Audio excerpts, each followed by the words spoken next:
Okay. Hi everyone. So today we'll be studying a little bit about the musculoskeletal assessment. How do we process with the assessment? What is the kind of SOAP format that we use? What is actually a SOAP format? All of this. Okay. So when we are talking about the SOAP format, SOAP, SOAP format means S for subjective, O for objective, A for assessment, and P for planning. That means we are using some subjective questionnaires from the patient. We are asking them some of the objective questionnaires. We are asking them some assessment. We are doing our own examination, and then we are planning their treatment according to whatever kind of symptoms they are telling me, whatever kind of signs they are presenting with. So first of all, whenever we talk about the subjective assessment, first we start with asking the name of the patient, right? What is the name of the patient, where they are coming from, how is the environmental factor, what is their age, what is their gender.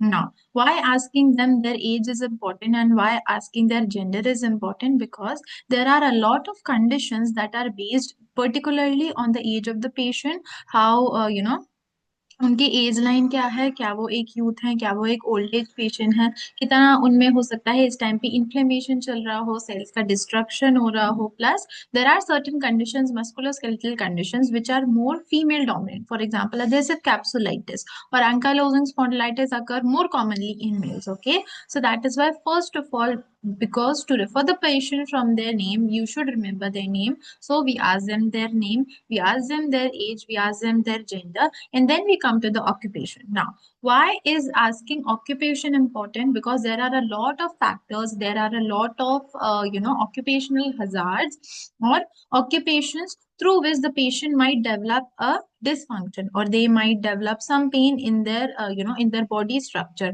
or some dysfunction.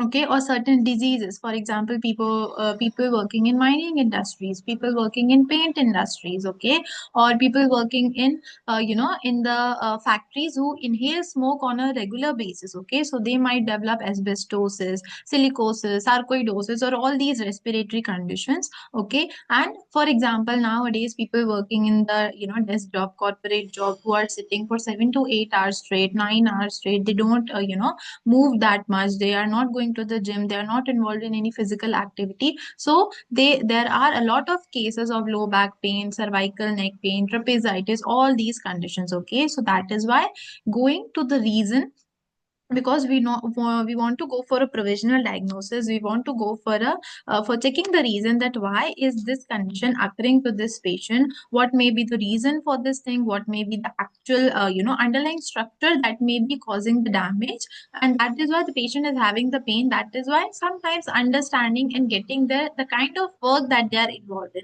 not because what kind of occupation that they are doing, but actually to understand what kind of work they are involved in, how much are they involved in physical activity, how much they are having the sedentary lifestyle, what is the kind of movement that they are doing in a dominant manner all throughout the day.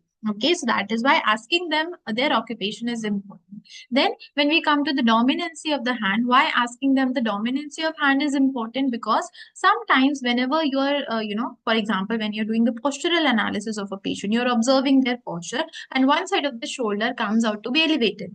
Okay, but and you are checking for trapezitis. For example, patient presents with a radiating kind of pain right from the cervical area to the trapezial area, all through the upper back. Okay, but whenever you are seeing the postural analysis, you do postural analysis, and at that time you see that there is a hypertrophy, or there is elevated shoulder onto the right side. Okay, that might be due to a dominancy of the right hand. Okay, because they are using right hand too much, for example in writing works, doing household chores, every kind of daily activity, they are dependent on their right hand for all the activity. Okay, so it might be possible that not due to any underlying dysfunction, not due to any underlying pathological reason of that structure, the elevated shoulder is coming, but it might be due to hypertrophy of that musculature, hypertrophy of that area, because of the dominancy of hand. Okay, because they have put in a lot, okay, this much amount of demand from their right hand, that their right hand has now gone into elevated position with a, it has attained a certain attribute, okay, certain attitude as different as compared to the left shoulder. Okay, so that is why asking the dominancy of the hand sometimes become important. Then we will be asking them their sports activity, what are the hobbies that they're involved in. Okay, because many a times these psychological dysfunctions, they also trigger pain in the patient, especially if the pain has become chronic in nature.